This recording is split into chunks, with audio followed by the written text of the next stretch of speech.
Hey, good morning. So, my name's Staff Sergeant McQueen. I am the United States Marine Corps recruiter here in Merced. And my job here is to kind of pass along the information of the Marine Corps to you guys as students and upcoming graduates to kind of give you another road to look down for your future. So a lot of not a lot of people actually know that within the Marine Corps we actually have over 350 different jobs. So that's anything from administration work to culinary jobs to automotives, or you could do, like myself, I was an aviation mechanic and also flew on the helicopters. And then we also have, infantry as well as combat support jobs where you can drive tanks or do artillery type things. So other than jobs, some of the opportunities that we do have within the Marine Corps are education opportunities. So most people know about the post 9/11 GI Bill, which is where you have 4 years of college once you get out of the military, completely paid for. And that's tuition, book fees, as well as housing. So if you decide to live off of campus wherever you're going, you'll get allotted a certain amount of money a month to pay for that housing and pay for your bills. So the other choice for education opportunities is going to be the tuition assistance. Now, the difference between this and the post 9/11 GI Bill is that you can utilize this while you're in the military. So as soon as you're done with your initial training and you get stationed at a duty station, you're going to be able to utilize this, and it's $4,500 a semester for tuition. The only thing it does not cover is books and fees. However, a lot of people do the online college classes. That way, you don't have to pay for that stuff, and you can kind of fit it into your work schedule. Another opportunity that we do have is kind of like the pay raises. So starting off, you'll go to boot camp as either an enlisted rank 1, which is a private, or an enlisted rank 2 is a private first class, and you'll be getting paid around $1,800 a month. So, and you get paid twice a month. So the the benefit of this though is that you don't have to pay for housing. So you're going to have your own barracks room, and then also you don't have to pay for food because you'll have one of the mess halls, kind of like a cafeteria where they serve you 3 meals a day.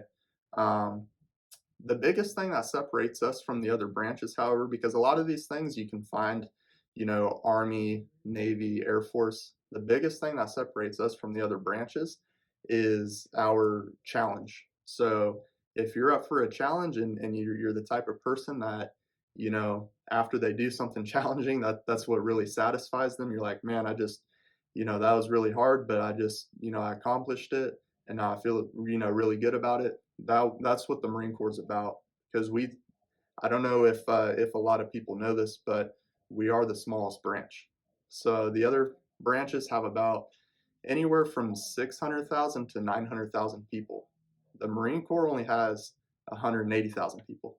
So we kind of, we learn to do more with less. We have a lot of collateral duties. You do a lot more hands-on. You do a lot more cross training. So if you have a specific job, that's not necessarily the job you're stuck to. You can also cross train into other people's jobs to kind of help out and stuff, as well as the leadership portion. We take a big stance on mentorship, meaning not only are you helping other Marines professionally within their career, but you're also helping them personally within their life, keeping up with them, making sure their well-being is good, and just making sure overall like everything's good with your junior Marines. Um, an interesting fact about our company is, you know, we're we're a brotherhood. So I think that's my favorite part of the Marine Corps is kind of like a football team, like if you go out in town and you see someone that's not on your football team but they're from your school, you might be like, I'm just going to keep doing me, maybe wave at them. But if you see someone from your football team, you're going to go across the store and go say what's up. So that's kind of the feeling you get when you see another Marine, even if you don't know them. That's the craziest part is even if you've only known another Marine for maybe a week, 2 weeks, there you get that feeling of kind of like having a best friend, but like right off the start rather than knowing them for years. But so that's probably the most interesting thing about the Marine Corps, in my opinion, and what I enjoy about it the most, and why I decided to stay in for 10 years was because I couldn't let go of those Marines that I met and the people I served with. Um, the biggest advice I can give you guys in life at this point in your life is just have a plan now, or have multiple plans. But try not to be the one who goes into their junior senior year um, just kind of being like, oh, I'll figure it out once I graduate, because your senior year is going to fly by. It may seem like a long time now, but your senior year is going to fly by. And to have that solid route, or different roads to look down, that way if one plan fails, you got another one to look at. So just be weary of that, and just kind of just make sure you have something in mind of what you want to do, and also have the ambition to complete those goals. It's tough, and high school right now is probably tough, and you're probably waiting to get out, and you're like, man, adulthood's going to be so much more relaxed. But hey, there's a lot more responsibility when you get out, and it may be a little harder to stay on track with your goals. So just make sure that you keep your head in it. But hey, I appreciate your guys' time, and I really hope that this helps you in some way. And if you ever have any questions, feel free to reach out to me here at the office in Merced, which is located on Olive Avenue, or you can reach out to me via my work number, which is 916-806-5191. But I appreciate your guys' time.